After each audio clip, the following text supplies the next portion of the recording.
Hello YouTube, donc aujourd'hui je vais vous présenter un petit compteur Gégère russe, on va parler un petit peu de radioactivité. Donc ce compteur Gégère, c'est un modèle russe, on le voit bien avec les caractères. C'est quelque chose qu'on trouve de vraiment pas très cher sur eBay, à une cinquantaine d'euros. Le tube qu'il y a dedans, c'est le SBM20 russe, donc le tube Gégère-Müller. C'est le tube qu'on retrouve dans la plupart des compteurs Gégère grand public, même qui coûtent bien plus. C'est un appareil grand public, donc c'est pas du tout quelque chose, un appareil de précision, mais ça permet néanmoins, à moindre frais, de voir ce qui est radioactif et ce qui ne l'est pas. Donc en parlant de radioactivité, il y a beaucoup de fantasmes sur le sujet, donc quelques rappels. La radioactivité, c'est un phénomène naturel, absolument tout est radioactif, plus ou moins. Je pense pas qu'il y ait sur Terre d'endroits où il y ait zéro radioactivité. Si, peut-être dans un laboratoire nucléaire.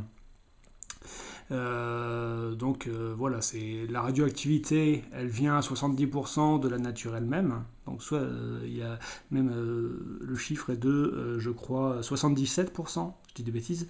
Donc 77% des rayonnements que l'on reçoit quand on a une vie normale, hein, donc si on n'est pas victime d'un accident nucléaire ou de quelque chose comme ça, mais l'être humain moyen, 77% de la radioactivité qu'il va recevoir est totalement naturelle. Cette radioactivité, elle vient du sol. Dans le sol, il y a des roches. Parmi ces roches, certaines sont radioactives. On trouve à l'état naturel de l'uranium, du thorium et plein d'autres roches. Ces roches, elles se désintègrent, elles libèrent d'autres matériaux radioactifs. Certains se transforment en gaz. Le radon, c'est une des principales expositions à la radioactivité. Le granit, par exemple, est une roche qui est naturellement radioactive. Cette radioactivité, elle vient aussi du ciel. L'espace, le cosmos dans son ensemble, le Soleil nous bombarde de rayons, dont une partie sont déviés heureusement grâce au magnétisme terrestre, mais c'est qu'une partie seulement. Ces rayons donc, ils pénètrent l'atmosphère, ils sont freinés en partie par l'atmosphère, mais il y en a qui arrivent jusque sur Terre, au niveau du sol, et donc on reçoit notre dose de rayonnement ionisant venant de l'espace. À savoir également, à propos des rayonnements ionisants, donc c'est la même chose que radioactifs qui viennent de l'espace, c'est que plus on est en altitude, plus on reçoit de rayonnements. Et si vous effectuez des vols intercontinentaux et que vous emmenez un compteur Gégère avec vous, vous allez recevoir pas mal de radioactivité sans que ce soit spécialement dangereux. Donc la radioactivité, elle est là, elle est silencieuse, elle n'est pas forcément dangereuse. Le danger vient de la radioactivité artificielle ou de la radioactivité naturelle, des fois, de doses véritablement excessives. Quand on parle de radioactivité, ce qu'il faut savoir, c'est qu'il y a trois grands types de rayonnement. Bon, les puristes diront qu'il y en a plus, mais c'est la classification la plus connue. Donc on distingue les rayonnements alpha, bêta et gamma. Donc la radioactivité alpha, c'est le noyau qui, en se désintégrant, va émettre un noyau d'hélium, c'est-à-dire un assemblage de deux protons et de deux neutrons. Cette radioactivité alpha, elle est assez dangereuse, et pourtant elle peut être évitée, stoppée très facilement. Pourquoi elle est dangereuse? Parce que la particule alpha, c'est un peu comme un boulet de canon à l'ancienne. C'est quelque chose qui possède beaucoup d'énergie, mais qui pénètre pas très profondément. Donc beaucoup d'énergie, ça veut dire beaucoup de dégâts, mais uniquement en surface. Donc dans la plupart des cas, c'est pas un problème. Par exemple, la peau, qui est constituée de cellules mortes, hein, arrive à stopper les particules alpha. Une feuille de papier arrive à stopper les particules alpha. Elle stoppe d'elle-même dans 5 cm d'air, les particules alpha sont stoppées. Mais si vous ingérez des particules, des poussières de matériaux qui émettent eux-mêmes des particules alpha, ces particules alpha, elles vont être émises à l'intérieur de votre corps et elles vont toucher des cellules vivantes. Et là, ça peut causer des dégâts. Donc n'allez pas sniffer de l'uranium, c'est très dangereux. N'allez pas visiter des carrières, des mines, il y a des endroits aux États-Unis où il y a des mines que des gens s'amusent à visiter, des mines de matériaux radioactifs, c'est dangereux, pas forcément à cause des matériaux radioactifs qui sont dedans, mais à cause du gaz qui se dégage. Donc on a les émissions alpha, on a les émissions bêta. Donc les émissions bêta, ce sont des électrons qui sont émis. Donc ce sont des émissions qui sont davantage pénétrantes. Les électrons vont plus vite, plus profond dans la matière, mais ils possèdent beaucoup moins d'énergie. On va dire que c'est des plus petits calibres et ils font beaucoup moins de dégâts. Pour stopper le rayonnement bêta, alors qu'il fallait 5 cm d'air pour les particules alpha, pour les particules bêta, il faut 3 mètres d'air. Mais 7 mm d'aluminium suffisent, et même une grosse plaque de bois permettent de bien les stopper. On a également les particules gamma. Donc là, il s'agit de photons qui sont libérés. C'est la même nature que la lumière, juste des longueurs d'onde différentes, des niveaux d'énergie différentes. C'est la même chose que les rayons X. Et là, c'est très très pénétrant, puisque c'est plusieurs dizaines de mètres de béton. En fait, on ne stoppe jamais, je crois, réellement les rayonnements gamma, mais on les atténue très fortement. Avec 5 cm de plomb, on peut stopper 90% du rayonnement gamma. Voilà pour les généralités scientifiques. Donc revenons à notre compteur Geiger, c'est simple, il y a deux boutons. Donc un bouton d'allumage qui est là, voilà, et un bouton avec 3 positions de sensibilité. Donc là, il est à la position la plus sensible, parce qu'il n'y a pas encore eu de guerre atomique près de Marc-en-Barœul. Donc il n'y a aucun souci. Vous voyez qu'il sonne, il y a de la radioactivité naturelle dans la maison, c'est pas un problème, il n'y a pas de quoi s'alarmer, parce que tout est radioactif. Vous-même, vous êtes radioactif, même les militants antinucléaires sont radioactifs. Votre oreiller bio avec de l'épeautre, tout ce qui est le plus naturel est radioactif. Vous avez tous entendu parler du carbone 14 qui est utilisé pour dater tout ce qui est vivant. En archéologie, voilà, c'est un isotope radioactif et voilà, on a vraiment un phénomène qui est naturel et les rayonnements sont partout autour de nous. Il faut juste s'inquiéter quand il y en a trop. Donc chaque bip que vous entendez, ça correspond à un noyau d'un isotope radioactif qui se désintègre et qui émet soit une particule alpha, soit une particule bêta, soit des rayonnements gamma.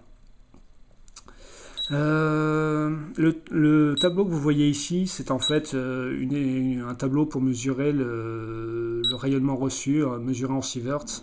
Ce qu'il faut savoir, c'est que les sieverts, ça ne sert à rien sur un compteur Geiger. Il faut mieux simplement compter les détections par minute ou par seconde.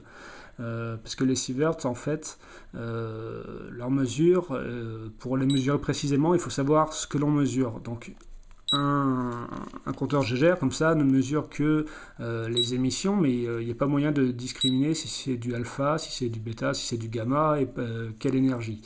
Donc tant qu'on ne sait pas si on a affaire à de l'uranium, du plutonium, de ce que vous voulez, tout affichage en sievert sur un compteur Geiger ne sert absolument à rien. Donc je vais vous montrer la réaction du compteur Geiger face à quelques matériaux radioactifs totalement inoffensifs. Donc on a déjà des bips parce que ça correspond au bruit de fond, à la radioactivité naturellement présente, et je vais approcher du compteur Geiger quelques matériaux. Donc le premier matériau que je vais vous montrer, c'est ce qu'on désigne sous le terme d'uraline. C'est en fait un verre décoratif qui contient des sels d'uranium pour le colorer. Donc ça ressemble à ça, voilà, on fait des vases avec des belles assiettes, c'était très tendance il y a quelques siècles. Là ce sont deux perles en forme d'araignée.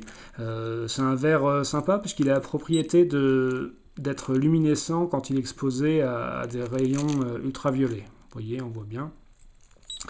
Et on va voir que le compteur Geiger va détecter davantage d'éléments. Voilà. Il y a davantage de désintégration. Là, pourquoi? Parce que ce verre donc, contient de l'uranium. Cet uranium, c'est un émetteur surtout alpha, mais en fait, c'est un mélange, il n'est pas pur. Et il y a aussi des radiations bêta et gamma qui sont émises et qui sont détectées par le compteur. Ce qu'il faut savoir, c'est que les compteurs Geiger à tube, comme ça, détectent surtout les radiations bêta et gamma et pas forcément les alpha.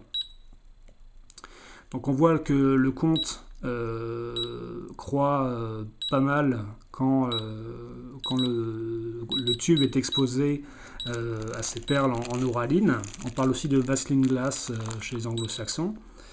Par contre, le compte va décroître dès lors que la distance entre le détecteur et les perles s'accroît. Pourquoi? Parce que la meilleure protection contre la radioactivité, c'est la distance. C'est un peu comme une cigarette, le bout incandescent est à 800 degrés, donc à votre contact, vous allez vous brûler, mais déjà à 1 cm, c'est beaucoup moins chaud, même si vous percevez la chaleur, et à 1 mètre, vous ne percevez pas du tout la chaleur. C'est pareil avec les rayonnements ionisants. Et la radioactivité est bloquée, vu qu'il s'agit d'un rayonnement faible. Un simple écran, vous voyez une petite boîte en papier alu, hop, même s'il y a un logo qui fait peur dessus, qui est là juste pour le fun, voilà, on est presque au niveau du bruit de fond, dès lors qu'on a une protection avec quelques millimètres d'aluminium, même pas quelques millimètres, je pense 1 millimètre. On a d'autres matériaux radioactifs intéressants qui sont la thorite, c'est-à-dire que l'uranium n'est pas le seul minéral radioactif, il y a aussi le thorium, et celui-là est assez actif, mais reste toujours pas du tout dangereux. Mais je le mets sur le compteur, et voilà, on a l'impression que ça crache, qu'il faudrait fuir, mais il n'y a absolument aucun danger. Et tout ça, ce sont les radiations émises par un minuscule caillou de thorite. A noter que l'énergie émise par cet échantillon est un peu plus forte et elle est détectable quand même à travers de mon écran d'aluminium. On met dans la boîte et voilà.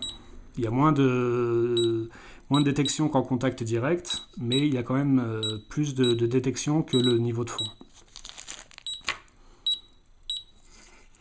Maintenant, autre petite expérience, on va regarder un objet qui a priori est vachement radioactif, une montre tritium, d'ailleurs il y a le symbole radioactif dessus, et ces montres sont interdites à la vente en France parce qu'il est interdit de mettre dans des produits grand public des isotopes radioactifs, donc on se dit que c'est vachement dangereux, mais pourtant, au contact de la montre, on n'observe pas de détection supplémentaire. Pourquoi? Parce que les tubes au tritium qu'on voit là sont d'une radioactivité extrêmement faible et le tritium émet des rayonnements bêta d'une très faible puissance. Déjà ils sont contenus à l'intérieur du tube qui contient le gaz. Autour il y a le boîtier de la montre avec le verre, avec la plaque de métal derrière, donc il n'y a absolument aucun danger avec ces montres. Voilà. On a beau la mettre au contact du compteur Geiger, on ne voit pas une radioactivité supérieure au bruit de fond, en tout cas avec un appareil de cette sensibilité. Peut-être qu'avec un compteur Geiger vraiment professionnel, on verra une petite différence.